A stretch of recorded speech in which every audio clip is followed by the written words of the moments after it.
Questions.com is a website that we built back in 2007, and since then, for the last 15 years, people have been able to ask questions of simple to advanced nature, and we attempt to answer them in different ways over the years. Join us now as we start a new series to answer gun questions.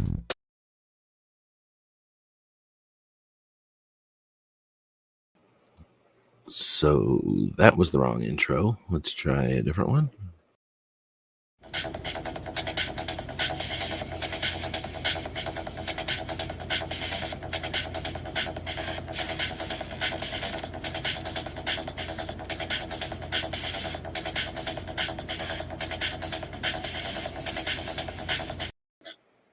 All right, welcome everybody. We are now starting the show with the, more appropriate intro. At least it's one of the old intros. I'm still getting everything set up apparently, and I forgot. I'm not used to this new system yet. I forgot that it only plays whatever the last intro was. So the last time I was live was probably the Ask Gun Question show, or I messed it up and had that open since then. So we got the puppy co-host. We're grabbing some drink in this Hydration Nation thermal bottle that I've been using for a long time. It's my favorite one. It's wide enough that it doesn't fall over, and it's tall enough that it can hold, even without, you saw how much ice was in there. It was full of ice. It held just about this entire can of white drink. All right, well, welcome everybody. This is going live for the people that are listening to this as a podcast, most of y'all. This is a live show, recorded live, and we're doing this in the morning, the wee hours of the morning. So we'll see if we get any viewers. Usually we get a different pile of viewers join in the evening or in the mornings like this than we do when we normally record the show in the evenings. So let the puppy co-host take over while I take a sip of this drink.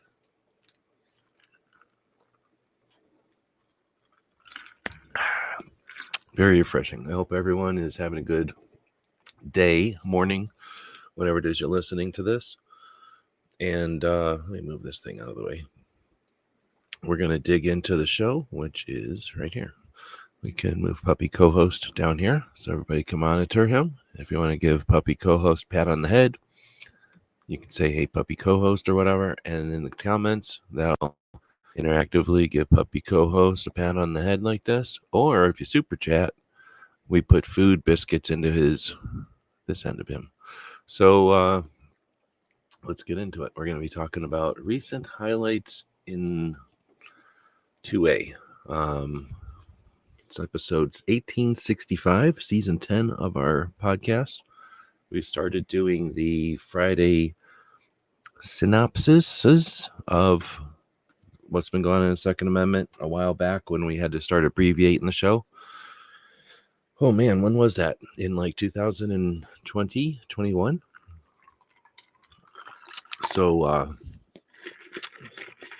we used to do the show on the daily from 2016 up until 2020 something. Had to start cutting back financially reasons and wanted to keep a focus on 2A, not just guns and stuff.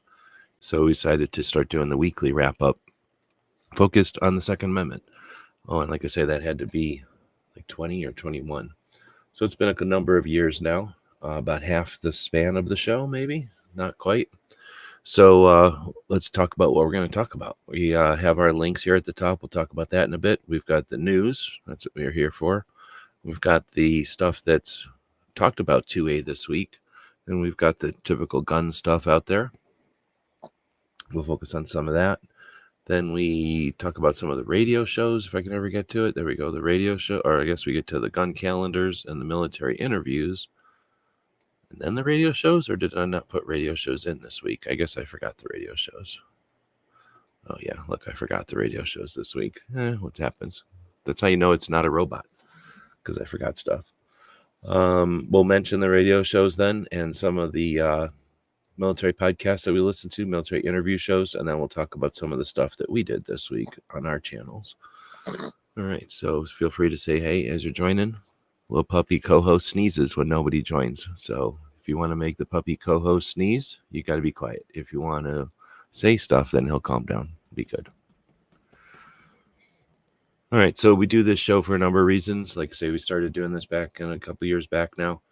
And the goal really is to get this information about people and projects that are of value in the big picture, in the immediate and the long run, and spread the word about them immediately, I guess, initially here with the podcast and the videos and that kind of thing. But in the long run, we record this stuff as a blog, sometimes as a newsletter, eventually as a newsletter more regularly, but sort of the last thing on the list. And then here at Substack as a newsletter also, or a blog, I suppose, as a blog here. We use the Instagrams and some other social platforms. I've been using more of the X now than Instagram, really. And then I guess I should probably put that on the list at some point. And then the podcasts. We are on all the major podcast platforms out there. We consolidate them to one called Podbeam so that it's easy for us to push them up to one place, and it distributes out to iTunes and iHeartRadio and Spotify and all the other places. So we do appreciate most people are listening to this as a podcast. So thanks to those folks out there. And that's the goal, is to get this information out to as many places and as many ways as possible for the long term. Our blogs are going to be out there. Our websites are going to be out there. Thanks to our Patreons, the people that, capitalists who help financially support or pay for the efforts that we're doing here. So we try to get this information out so that it's recorded and then it's there. It's difficult enough to keep track of this stuff. Having to go back and find it makes it more difficult. So we're hoping to put things out there that can be found for people doing research in the future, for people doing research today, and that kind of thing.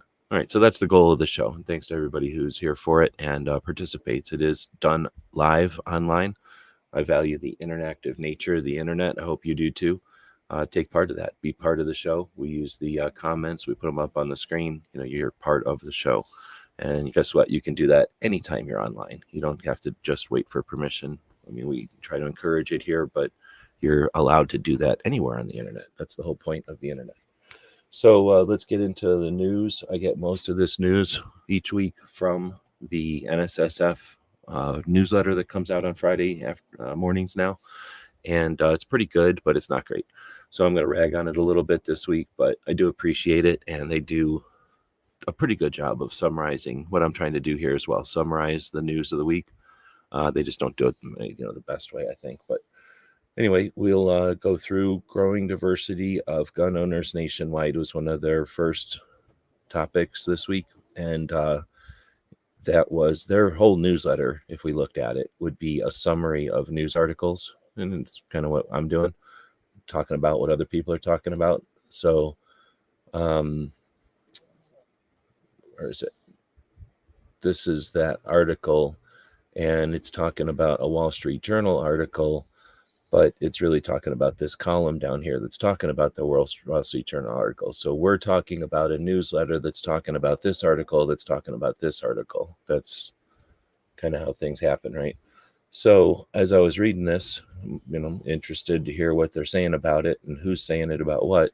And what they're talking about is this action fund. So it's interesting that it's an article written about whatever that was, some other article. And the article was written about and by someone who is interested in this USCCA action fund. And if you look at what the USCCA action fund is, it's something that's supported by NSSF, and it's for diversity in the gun community.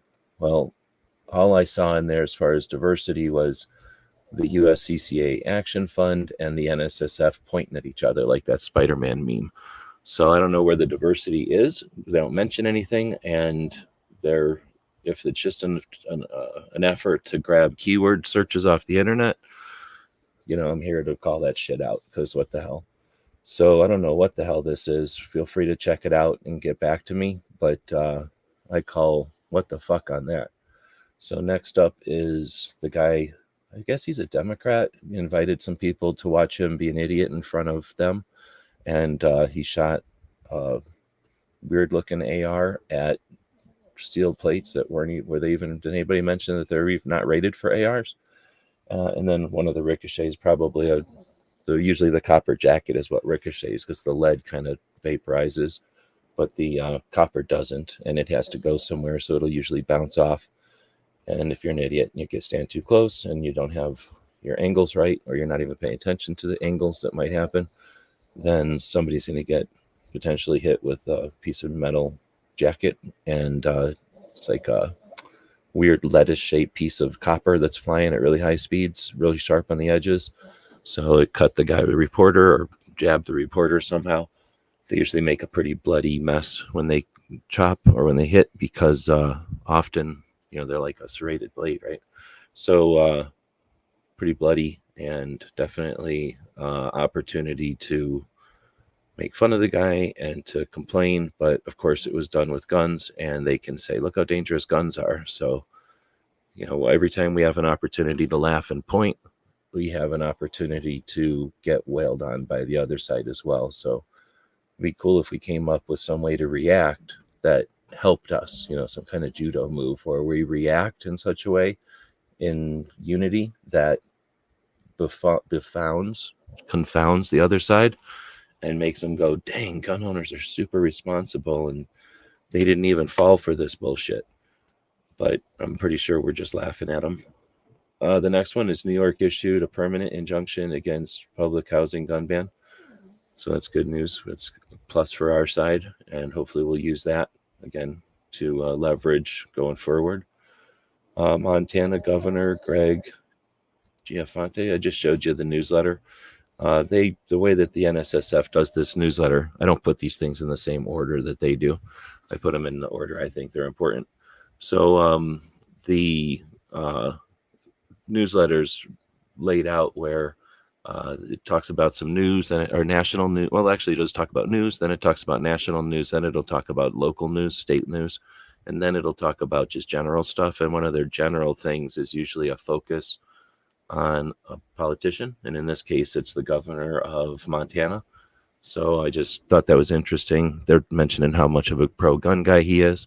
Now, I'm pretty sure he's running against a pretty sneaky anti-gunner, a guy who's been paid by anti-gun groups, and now he's running for the governor of Montana, and he's being really weird about his gun relationship with the gun, like laws or whatever. But anyway, I just was going to put in here that I've got to meet the Greg guy, the governor, at SHOT Show this year. We were all standing around in the media room, and it turned out that the state of Montana was hosting an event in the next room over. These are like big giant rooms in a conference, in a convention center. So like big conference rooms. And since they were hosting an event next door, that meant they were offering food and drinks. So a bunch of us went next door and hung out, and we got to see the presentation by the governor and a couple of the people, essentially financial people, like the people in charge of bringing new business to the state.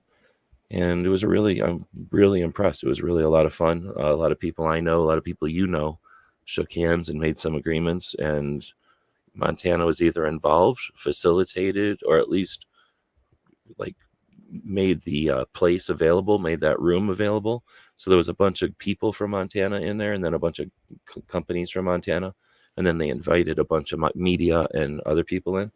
And then it was just a meet and greet. So they kind of gave a presentation and had a couple of drinks and some food and stuff. And then you could talk. And it was like for an hour or more. And it was really neat. So like I said, a lot of people I know and got to make arrangements up there and do stuff. Probably should have something to do when I go into a room like that, so I can try to make some kind of arrangements. If I was traveling, I think I probably could have really done some traveling in Montana if I would have been on the road still. So that's something to look forward to. Anyway, he's a cool dude, and they definitely are gun friendly in Montana and have a lot of interest in bringing the gun community up there in lots of different ways, like creative ways too. It's really neat. Anyway, so I'm going to keep going. The Illinois Safe Firearm Storage Act has been introduced as both a Senate and a House bill. It doesn't look like that's fun. So Illinois, still getting wailed on. We have the Colorado ballot initiative, which is coming up here, and that's a 6.5% tax on guns and ammo. I think there's more to it. In fact, dang, I hope I put it in here. I got to clear my throat. Hold on.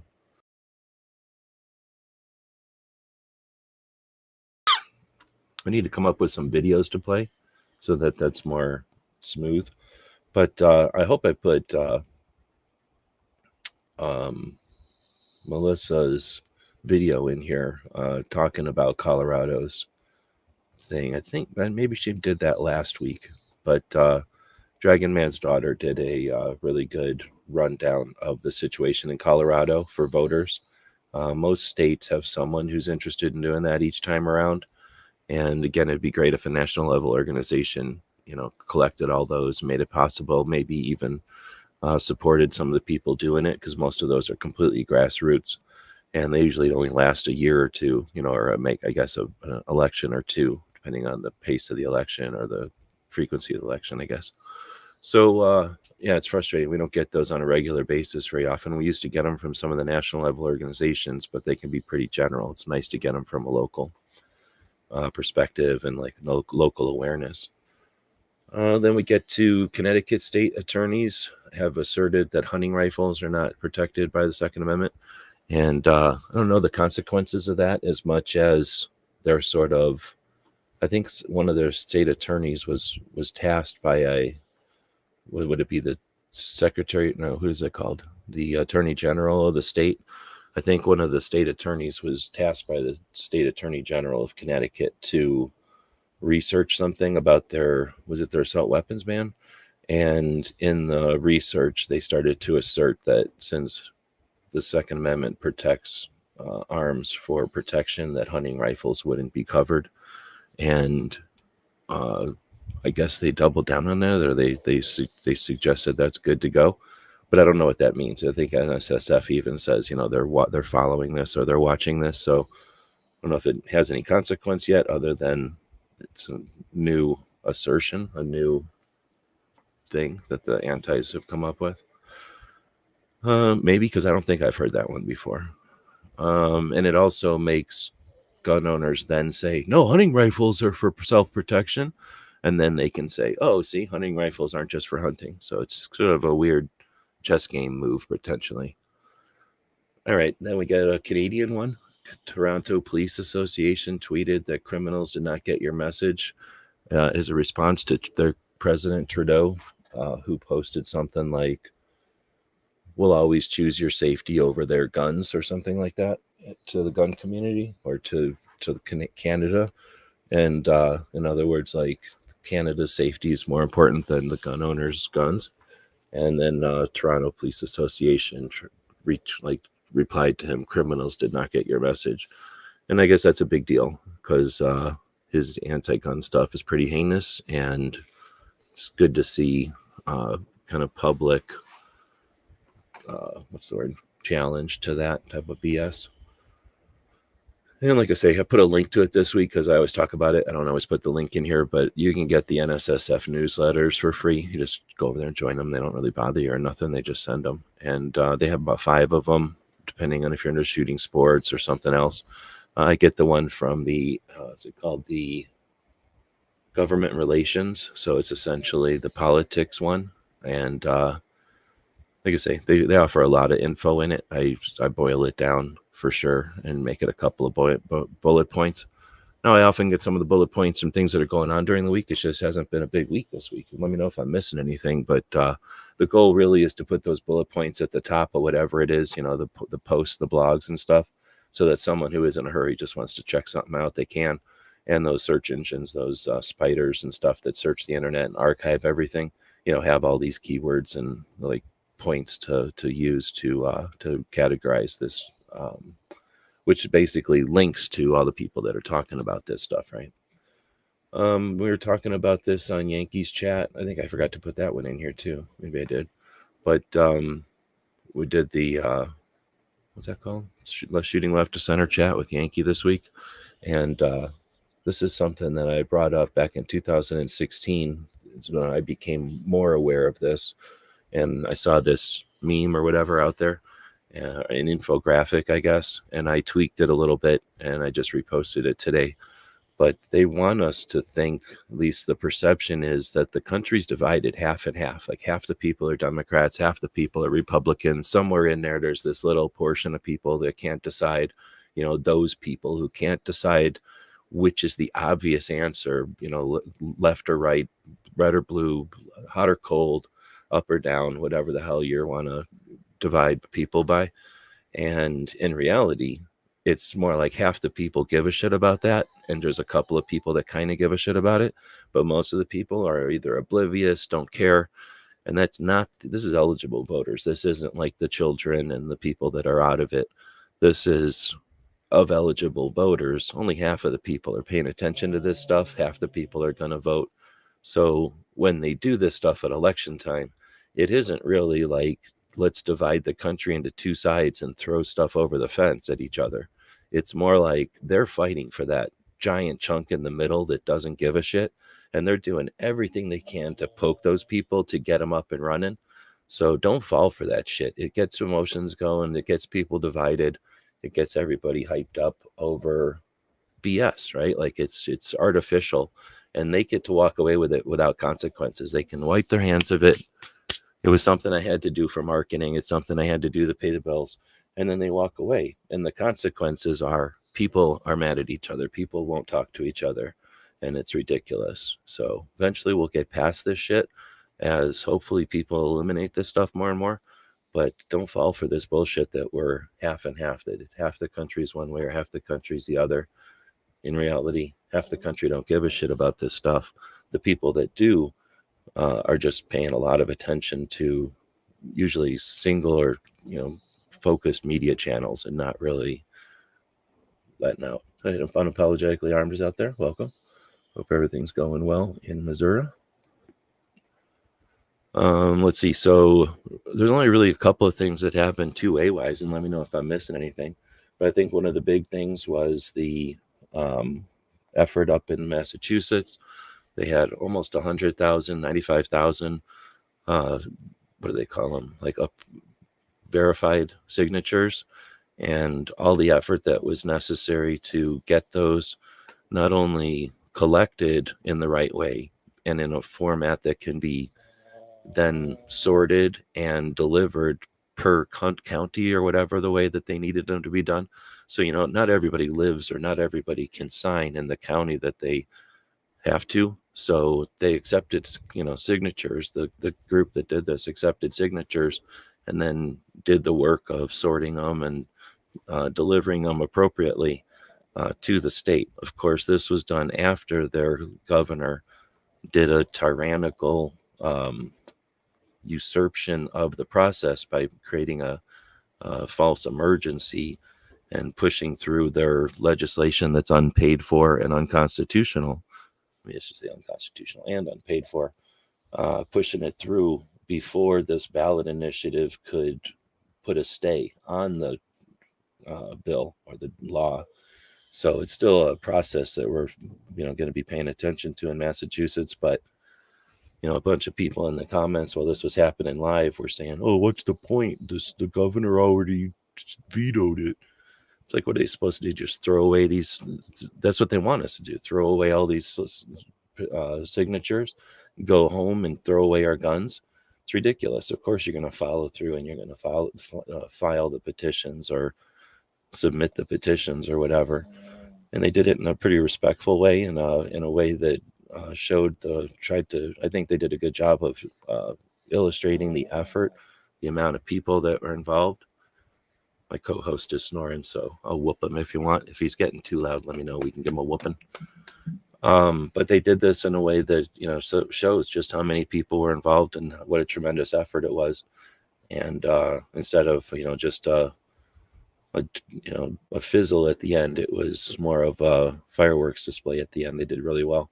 And then they went live while they did all this, which is just, again, like a technical achievement that other places, other situations like this just haven't done. So Cape Gun Works, Toby, the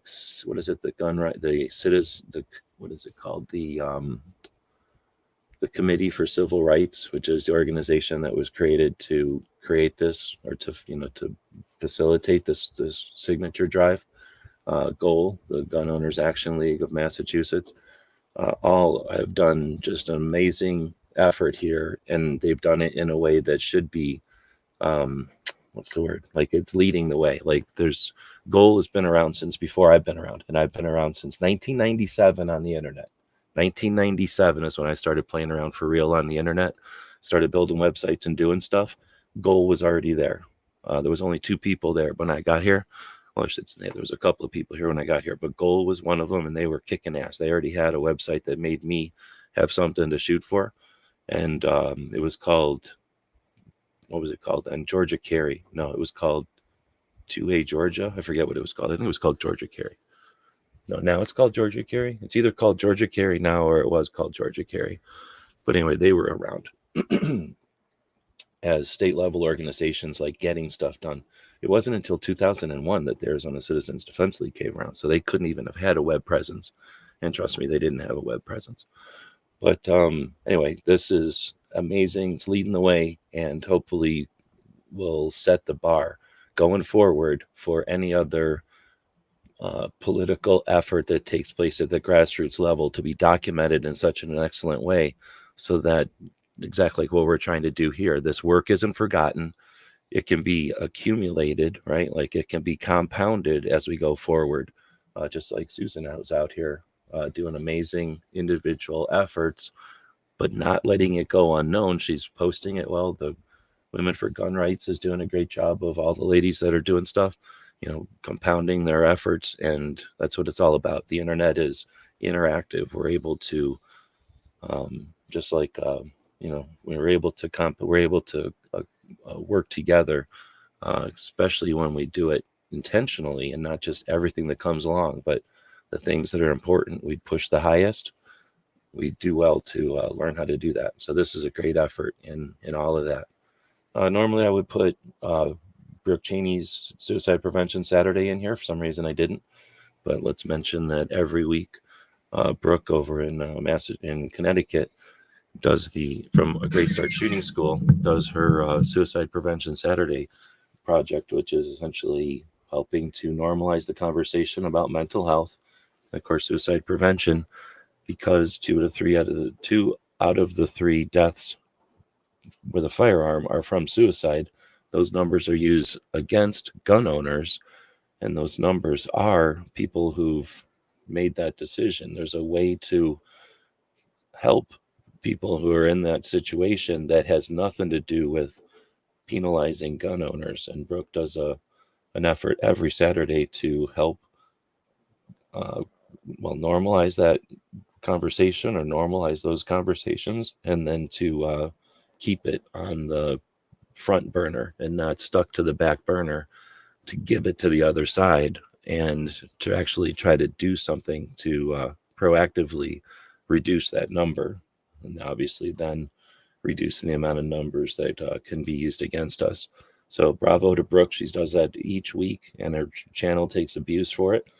You can't say suicide on the internet. You can't write suicide on your channel or on your title of your video without the internet not understanding it and putting you in the dangerous and, we're scared of this topic, this category. You'll never get promoted. That's why you don't see anybody who cherishes their money and their fame before getting the word out. They'll never put suicide on their titles or anything. So bravo to Brooke for doing what's necessary to try to move that needle, right? And speaking of moving the needle, Sisters in Arms is up in Connecticut and Massachusetts. Wait, is it Massachusetts and Rhode Island? Or Massachusetts and Connecticut? But anyway, they're in Massachusetts for sure. And anyway, they're doing a TV show, essentially. They're on episode 46. They just got done with a couple of interviews with Gabby Franco. And this time they were talking about the GRPC. They talked about Susan and Unapologetically Armed. She's out there this morning. And then the Second Amendment Foundation and Goal and the Civil Rights Coalition. Sorry, that's the name of the organization that did the signature drive. So, it was a really good breakdown. I think it's 20 minutes long. It's a better breakdown than mine. It's more interesting. With two people, they can there's no gaps and waiting for people to breathe or drink or spank an animal who's being bad. So, great rundown of all of these events. It would be interesting to have conversations with people about GRPC, their first event. I think this was Susan's first time also, or was it your second? Might have been no, it's your second. We met at Phoenix, right? So it would be interesting to talk to someone after their first initial experience with GRPC and then subsequent events realistically, because while you're there, of course, everybody's happy to meet each other. It's like SHOT Show or something, old friends and everything. But once you've been out for a minute or two and you've had a chance to get home and think about it and settle it with all your memories from past events, be interesting to hear how it's going. I think it's improving again. I think it's definitely on an up and down type of thing. It's not a straight line, and it's not going up or down in a straight line. I guess I should say it's like an up and down type of thing. I think realistically, I'd like to hear from people what it was like again. And since it's our only actual event focused on 2A, it has a what's the word? Like, it has a significance that the other events don't even try. So anyway, didn't know what I don't know what I said that you didn't know. Awesome episode. Definitely worth checking out. Thanks to both of them for pushing. Well, they do other things, of course, but for putting that show out on top of all the other stuff they do. I don't know if there was anything else 2A this week. I've been kind of busy, but still been, watching stuff and whatever. I've been busy doing dumb things. I've had the computer on, and there hasn't been any good movies or anything. So it's not like I haven't been trying to look at stuff. I just haven't found anything 2A-ish to find this week. So we're going to jump into the gun stuff. The Gun Owners Radio out our San Diego gun owners out of San Diego hosts Gun Owners Radio, which hosts a show called Lead Talks. And it's a Monday evening show. They're on episode 13 already. And this is usually a live conversation with a firearms instructor normally, but sometimes other people. And this one was an interesting conversation called Normalizing Help in the Gun Community. I wasn't sure how that was going to go. It ended up being, I don't know if it was a plea or if it was a suggestion or if it was just like an exploration of the new gun owners. Like, it was for new gun owners, telling new gun owners not to be scared to ask questions. So since that's, I don't know, I have no idea what it's like to be an adult getting into firearms for the first time. I need to go start something for the first time to see what it's like to start something for the first time again. But I have no idea what it's like to be an adult gun owner. But I know what it's like being in the gun community for my whole life. And there's never been like a, this is mine, don't come around me attitude. It's always been a, oh, you like guns? Here's guns. Like, you want to see guns? Let's play with guns. Here's a bunch of guns. Everybody is super open. Like, you rarely find somebody at the range who's not willing to let you shoot a gun or at least talk about their gun. I mean, if it's a fancy gun or it's broke or there's something expensive about it, they might not let you pull a trigger on it, but everybody's going to talk about their guns. It's like, your kids or your dogs or something, you're going to talk about your guns. So I had no idea that people thought that you couldn't ask for help in the gun community. But anyway, it was interesting to hear a version of gun owners talking to new gun owners about that. Pretty interesting. Probably worthwhile. As far as the normalizing help in the gun community, I'd really like to see more interpretations of that, more people using that as the subject and then having roundtable discussions. Like, that would be cool. How would we start? How would we normalize the idea of roundtable discussions in the gun community? We used to have them a lot, and I really think that Actually, now that I'm saying it, I really do think that had an influence on how much stuff was happening in the world, like in real life. Because I mean, maybe it was a coincidence, but it seemed like back in the day there was quite a bit of conversation online about a lot of roundtables, a lot of heads in a room, and it had to do with the technology that YouTube gave us. And once YouTube took it away, it seems like it's changed a bit, and now it's more like two people in a podcasting platform talking, giving you their narration of what's going on. But it used to be a lot more 6 people, 10 people in a room, and lots of different conversations that somebody couldn't just rant. Like somebody else would come in and interrupt them or offer a suggestion or ask a question. So long rants didn't happen as much as kind of, faster discussions. Anyway, it'd be neat to see more roundtables and throwing out a question like normalizing help in the gun community. Like I say, I thought that was going to go a very different way.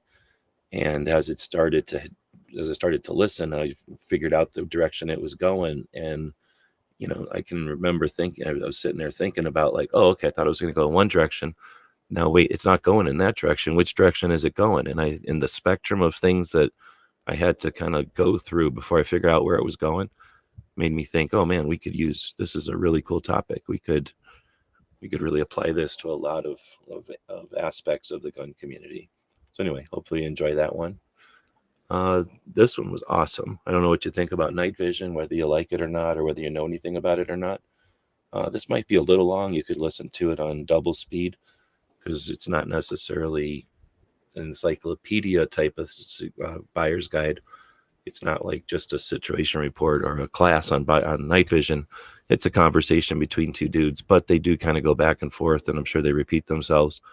So you could probably listen to this one pretty fast, but it goes through essentially a really good buyer's guide for night vision, for infrared, see in the dark tubes that take photons and turn them into electrons and then back into photons.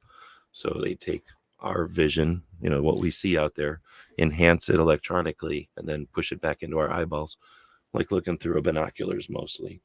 So if you're interested at all in these things, this is, what is it? Soldier Systems it's Spiritus Systems does a great buyer's guide this week. It's a little long, like I say. All right, hold on. There has got to be some video I've got in here. I'll eventually get all good at this. Wait a minute. No, yeah, I'll eventually get good at this. And click this. Is this a commercial?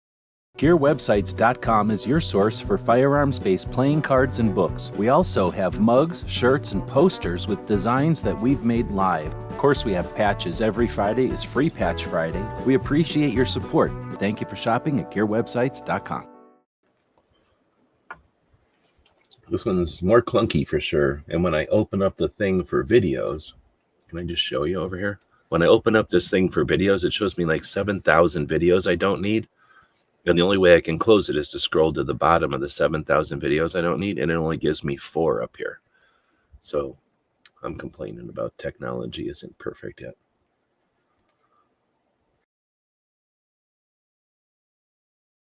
All right, needed a little bit more time, and now I'm ready to go. So then I found a new podcast. Oh, I guess I forgot to put the link in here. I found a new podcast. I think I can find it with the title, I bet. And it's from Psionics here in Arizona, and here in Tucson, really. So this is Josh and Chris. So I've known both of these guys forever, for a long time at least. I've known Chris forever. He is, if you've ever seen any of our videos back in the day where we were at training classes here in Arizona, Chris is the one who arranged those training classes. He's I think Maricopa, I should know. But he was a police officer in Casa Grande, and I think in other departments throughout the years. But arranged pretty much most of all the classes that you've ever, except for maybe some of Steve's. He pretty much arranged most of the classes, and I don't think he arranged Sada Yub ever. That was other people, and then. like Jaeger and stuff were their own deal. But anyway, a lot of the classes, a lot of the instructors that were not the standard Arizona instructors that were ever down here was Chris. So it's really cool hearing Chris BS with Josh. So they had Ben Stoker on this particular episode, but does it say what episode they're on? I've been just catching up. I didn't know they had a podcast, so I've been listening to these, I guess. There's really nothing to watch. They're just sitting in a room talking, so I just listened to them. Anyway, super interesting. If you're interested in just hearing gun dudes talk about stuff from the 2000s, and so far that's what they've been talking about, is sort of all the classes and people that Chris brought in and knows, and sort of the spin-offs on that kind of stuff. It's pretty cool. Then we get the Guns and Gear review that happens on Tuesday. There's like 3 or 4 things actually that happen on Tuesday all at the same time, so it's pretty tough to listen to Tuesdays if you're listening to the gun community. But you don't have to listen to it all at once, I suppose. And this is definitely a podcast. It's on all the different podcast platforms and stuff. And this is a bunch of dudes that get around or sit around and talk about the gun and gear that they have been looking at that week. Let's see. Then we have the S3, the S2 Underground. One day I'll get it right. And he does an Intel update each week. He does an Intel thing each day, a short one, and then often one each week, depending on if there's stuff going on that's worth summarizing.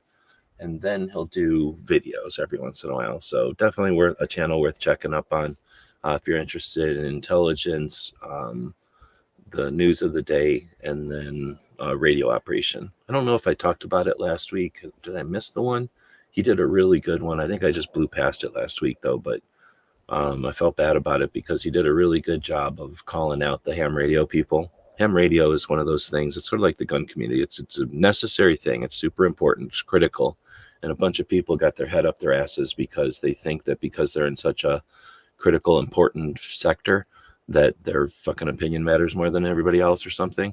And you get some people that really are not liberty-minded, not individual-minded, where they kind of hide behind rules and regulations way more than would be tolerated typically. Like, so there's some weird shit that happened during the recent hurricane disaster kind of cleanup and after stuff. And like I say, ham people, you would think they're on our side. They're paying attention to prepping and emergencies, but a lot of times they're just real jerks, like real a-holes. So anyway, this guy's willing to call them out. And most of your radio channels are trying to sell you radios. They don't care about talking about real deal. They'll tell you about nerd stuff. They'll talk about all the fun and games, but radios are really kind of like guns. Radios are free speech. Radios are technology being used in a time when there's grid down, and the grid's turned off. Radios are still there. And you would think that ham people would be there to facilitate all that, but a lot of times they're scared shitless and then they just get in the way or really hinder shit. So anyway, this guy's willing to call him out. Not too many people are. Then, like I guess I did put it in here. Yankee does that show every couple of weeks with brings me and Matt in. We chatted. It was a pretty good one. I think I missed a good chunk of it though. Anything bad they said was during the chunk I missed. Everything that was good was when I got there and I made it better.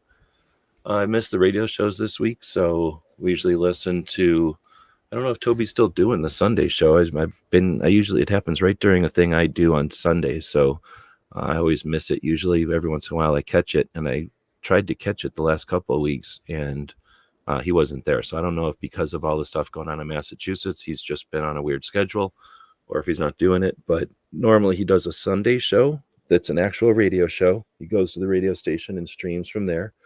Then on Tuesdays, he'll join Grace Curley for the 2A Tuesday segment of her show. And that's a big radio show in Boston, from what I understand. So that's like a call-in thing, and people ask questions about either their guns or lately, the laws in Massachusetts, of course. But then he has his own show on Wednesdays. That's 2 hours long, an hour worth of commentary and reading the comments and just kind of general news of the day and talking about guns. And then an hour of an interview with a guest, typically. And then special episodes like the one we just talked about. So one of the reasons I probably don't have his show in here So I'm not sure if he did them. He may have. But, he's been doing a lot this week with those petitions and whatnot. He's also been being interviewed as being part of that organization that made the petition drive. He's like kind of their spokesman, I guess. So he's been on a lot of television and radio shows talking about the situation in Massachusetts and what can be done. Then we listen to Gun Owners Radio on Sundays, which is from the San Diego Gun Owners. They've changed it to a podcast format, but I'm still going to count it for now since it's done on a regular basis, and its focus is really 2A and guns, not guns and 2A, right? There's a big difference. So really there's not too many other radio shows. There's a segment of the show on our show is because there used to be Michael Cargill with Come and Talk It out of Austin, Texas, and that's the same Cargill from the bump stock Supreme Court case. And he just had stopped doing his radio show and turned it into a podcast. And then it got real sporadic. And now it's just YouTube videos occasionally. So it's frustrating, but that's just the nature of it. And then, of course, we used to listen to Eye on the Target radio from Amanda Suffolk and her brother. But they also very rarely post. When the Gun Rights Policy Conference happened, they did post a couple shows. But we'll see if they keep posting or not. Otherwise, the only other radio show that's out there would be on Saturdays, right? When me and Tony are doing our show is Mike's show called Arms Room Radio. And he has a real radio show still in Florida. But like you say, he does it on Saturdays, right? When me and Tony are doing our show. So I don't ever listen to it yet. And I don't know if he streams it online or not, really. I should probably find out.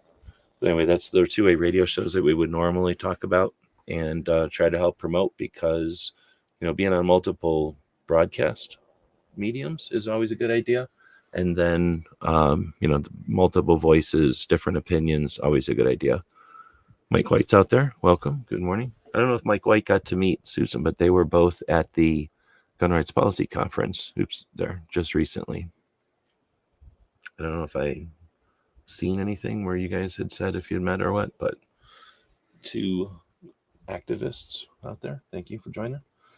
All right, so gun calendars, I guess. Where's it telling me? Yeah, we're only 47 minutes in. We have time to jump over to gun calendars, and this is a good time for me to say thanks to our Patreons.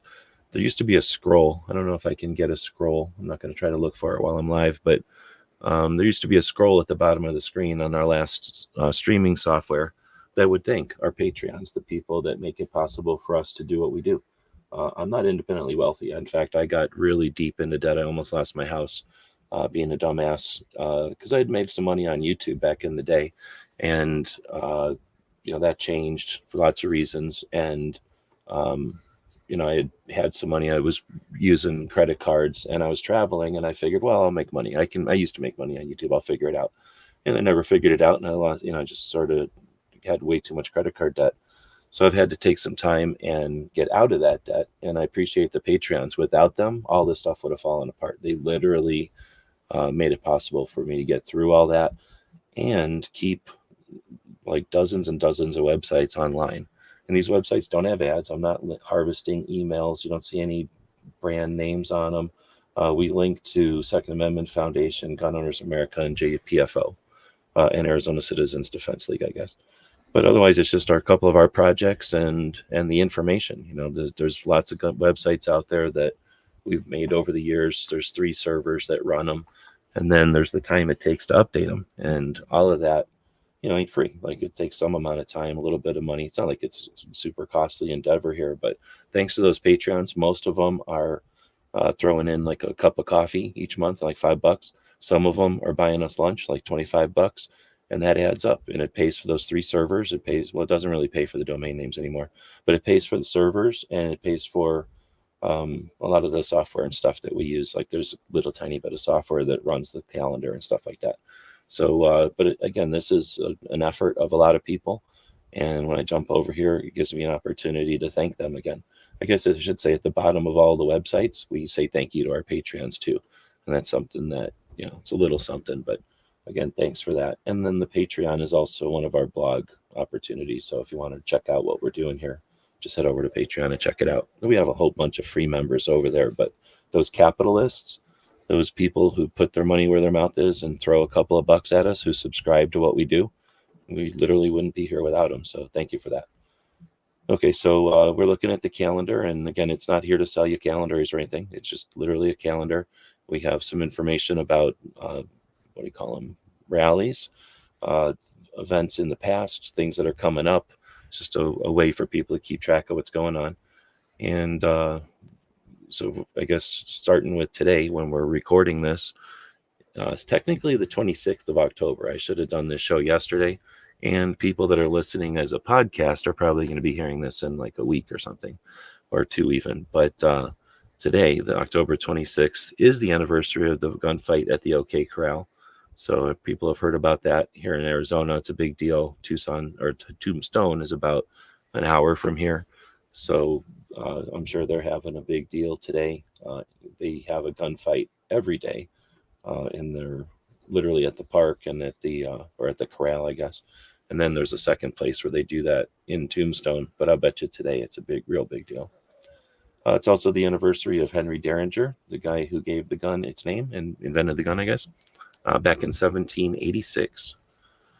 And then, of course, it is the anniversary of the Protection of Lawful Commerce and Arms Act, the PLACA, that the anti-gunners hate so much, and they will misconstrue or incorrectly define as a complete protection of firearms industry, when in reality it says that the firearms industry can't be held responsible for the acts of criminals with their devices. There was a time in the early was it the early 90s, I guess, that maybe the mid 90s, that the gun industry had successfully been sued more than once, but in one historic situation, the Jennings Firearms out of California was sued out of existence with a $4 million lawsuit, and for the accident that happened, or the whatever you want to call it, acts of negligence of a child with a firearm that was left out by the parents, or left in a drawer by the parents, that was accessible by the kid. And there was a accident that happened, and the company was held responsible and sued for $4 million. That put the company out of business temporarily. And that gave the antis a new knife, a new weapon in the arsenal. So they looked around and they went after a couple of companies, and they went after Glock. Glock, some people will say they played 4D chess and they were ready for it. Other people will say they just happened to have all the stuff ready to be ready for it, but they were ready for it, and they effectively stopped that lawsuit. And what happened was the representatives at the time said there's going to be a lot of time wasted and a lot of money spent on lawyers if we don't stop this from going on over and over and over again. So they essentially said gun manufacturers can't be held responsible for the acts of criminals with their tools. The same way that a getaway driver, Ford's not responsible if a getaway driver runs over a little baby. The getaway driver is not the manufacturer of the car. So that law was interesting. It happened in 2005 as a result of those court cases in the mid 90s. I don't know if we talk about that enough, but we hear about the PLACA, or the Protection of Lawful Commerce and Arms Act, because they want to repeal it so bad. We'd be better off if we could articulate the reasoning for it, and because it shows the unscrupulous nature of the antis really bad. All right, so we get into next week. Halloween is the anniversary of the birth of Robin Moore. So if you've ever seen the Green Berets, the movie, the Green Berets, and there's a song that's sung, that's Robin Moore. Let's see. Then we have the first day of American Indian Heritage Month is November 1st. I guess November 1st is sneaking up on me. I didn't even realize. I guess it makes sense after the 31st, right? So November 3rd is Daylight Savings Time. That'll be interesting. We have the anniversary of the Gatling gun. Gatling patented his machine gun. Is it a machine gun? He patented the Gatling gun in 1862 on November 4th. Then we have Election Day. Remember, I shouldn't say it. the joke is one party's election day is on the 6th, the other party's election day is on the 5th. But I won't. You fill in your own parties for your own joke. How about that? I'll just give you the outline for the joke. You make it your own political situation over there. Then we got the outdoor retailer coming up. If you've ever been to something like a SHOT Show, this is not quite the scale, but it's probably the scale of the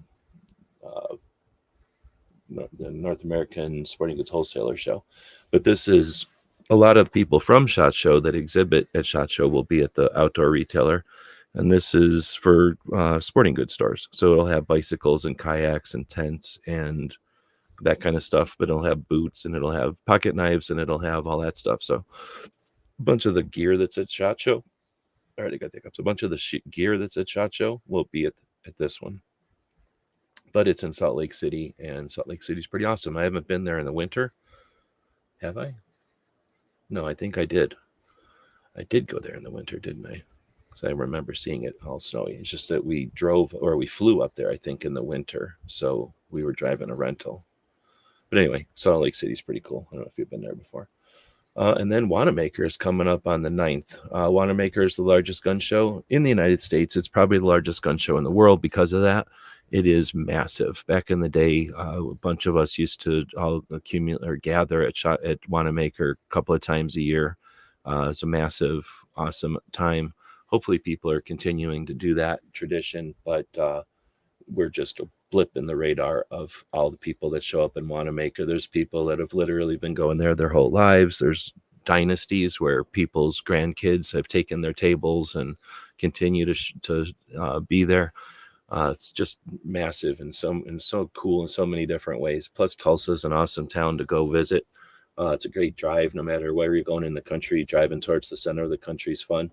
Lots of great history. So many things to check out, like the J.M. Davis Museum and Woolaroc down the roads from it, and more. I mean, there's lots of stuff to see in Tulsa. It's a pretty cool place. And can't say enough good stuff. Wish I was on the road again to be able to go to Tulsa one day, and then we'll be collecting ammo again. It'll be awesome. So I'll quit talking about stuff there because then I'd have to flip over to the next month, but you can go check out stuff at Gun Calendars and hopefully incorporate it into your plans. Travel, if you're going somewhere for work or whatever, ours isn't the only calendar. I certainly don't have everything in the calendar, willing to put stuff in the calendar. So if you have something, if you know something I'm missing, let me know, but go check out some calendars and things. See if there's a gun show where you're going, see if there's like a museum or an event or some kind of a place to go like Dragon Man's near where you might be traveling. Pretty much every place in the country. There's some places out west, where there's nothing, where you're not going to find anything, but places back east, there's so much history, and guns are a part of our history in so many ways that I'll encourage people to when you travel, check things out, or if you're going to an event or something, think about the 2A. That might be an opportunity, for a Twitter post or a blog post or something. Mike White is saying Gizzard Gary and the gang talks about going to Wanamaker. Yep, for sure. Gizzard just a couple hours away. A bunch of the gun channels people would show up, and Gizzard was probably gone to more of them than anybody, because he's probably been to more of them than Snob even, who lives right there. All right, we'll get into military interview shows. I don't even remember when I really started paying attention to these. I probably could go back through these shows and figure out when I first started including this segment. But I found Mic Drop. I'm pretty sure I found Mic Drop first. And somebody must have been on that I cared about listening to. And it was just happened to be on a Mic Drop podcast. I listened to it and I was blown away by how good the interviewer conducted the interview, I guess you could say. And Mike, for the most part, he'll throw in his observations on stuff, but he lets the person talk. But he doesn't just let the person talk. He is there. He's part of the show. So he adds to it, and he's done a lot of cool stuff. And for the first few shows I watched, he was talking to SEALs and stuff that he had a lot in common with, or he's gone on adventures with. So the shows were great. And then I think I started watching Team House after that, and then found Combat Story, and then I just kept finding new ones, mainly when those guys would have a bad show or something lame, or they wouldn't have a show for a week. I'd have to get my fix. So I'd go try to find some more. Every once in a while, they'd interview somebody and I'd want to hear more about that guy. So I would find other people who had interviewed that person. And then I would find new interviews to listen to or new podcasts to listen to. So these are great for lots of reasons. One, they're interesting. So they're talking about, depending on the interview, they're either talking about the person's life or their experiences, sometimes just specifically their combat experiences, but often their origin stories, their transitions out of the military, and their time, on the clock after the military. And those insights, those stories are amazing and have brought so much perspective. And so there's that aspect that just one, they're exciting, they're interesting to listen to. The interviewers are pretty fun. For the most part, there's a couple that are boring. I almost never bring them up. So I'm not trying to just promote some shows. I'm talking, these ones I talk about are the ones that are actually, I think, the most interesting to listen to. The interviewers, add to the conversations the best. But then in addition, just the conversations themselves. So you're going to hear stuff about things that happen in the political world or in the the world events, and you just get a perspective from the people that are there, which is different than what the news is reporting. So you just learn so much more about what happened throughout the world or throughout time or through our history from these perspectives or whatever. And then I guess there's more to it. I'll quit saying stuff because I'm not trying to sell them, but I am recommending that you check out some of these and see if you find as much enjoyment from them as I do. Most of them are long, so you're going to need to listen to a podcast. A lot of times these go on for sometimes 4 hours. So I guess that's another reason I like them, is because I oftentimes have to do stuff in front of the computers here that takes time. And I could listen to a movie for the 14th time, or I could listen to a conversation with people, and I rarely need to look at the screen. It's almost always a podcast, so it's an audio thing. So it really is an awesome, relevant weekly up, like a new thing every week. So it's serial content. It's just, some really good stuff.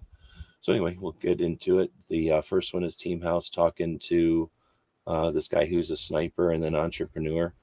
Does it say the name of the company? This guy was a sniper. He's a Green Beret and then a sniper.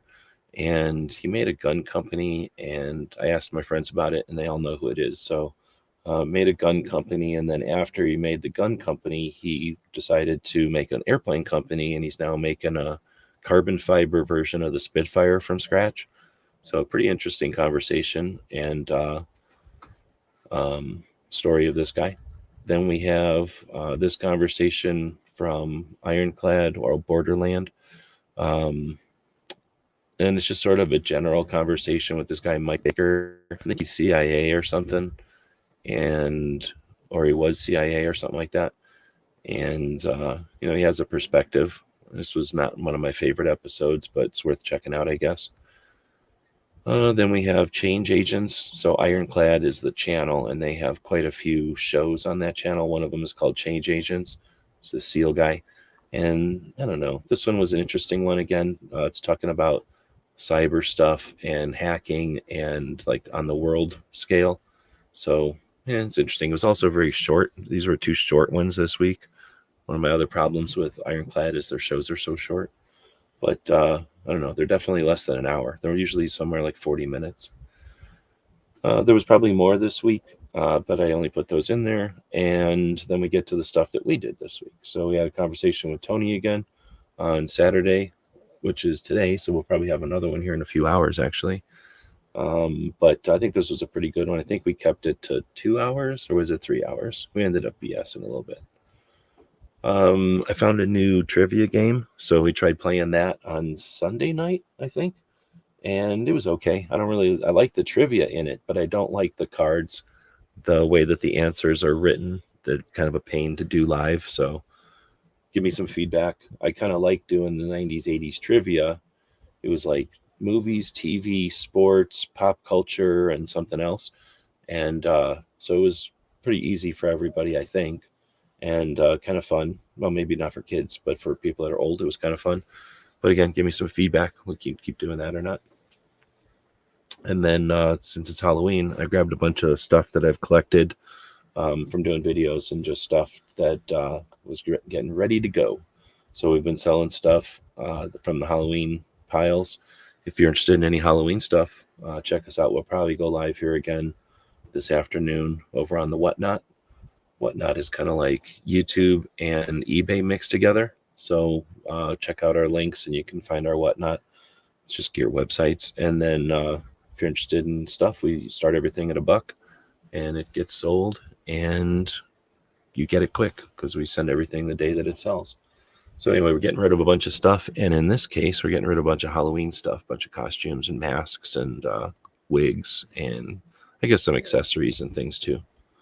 All right, so that's the week. And like I say, I wish there was more 2A stuff. I don't know if this was a big week for or wasn't a big week for 2A or I missed it all. But that's what I got. Pretty much right at an hour, a little bit more. So thanks to Mike White for joining us. Thanks to Apologetically Armed. Thanks to anybody else who was out there and didn't say nothing. Of course, we can't say thanks because you didn't say nothing. We will wrap this one up. When I end it, it'll hit a video automatically, but that video turns out to not be a commercial for our store. So I will throw a commercial for the store out there once more. Have a great week. GearWebsites.com is your source for firearms-based playing cards and books. We also have mugs, shirts, and posters with designs that we've made live. Of course, we have patches. Every Friday is Free Patch Friday. We appreciate your support. Thank you for shopping at GearWebsites.com. And the little co-host says goodbye. And I've seen see you later come up, but it's not. There's like a lag. It'll take a minute before it comes up on my screen.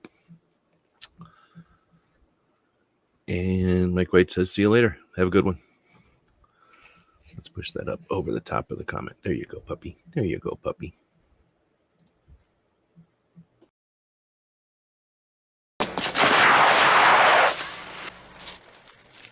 Shit.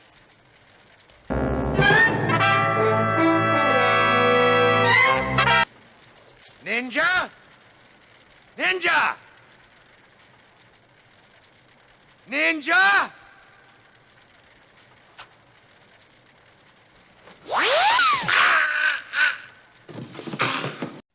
It's 11:59 at Radio Free America, and this is Uncle Sam with music and the truth until dawn. Right now, I got a few words for some of our brothers and sisters in the occupied zone. The chair is against the wall. The chair is against the wall. John has a long mustache. John has a long mustache. It's 12 o'clock, Americans, another day closer to victory. And for all of you out there on or behind the lines, this is your song.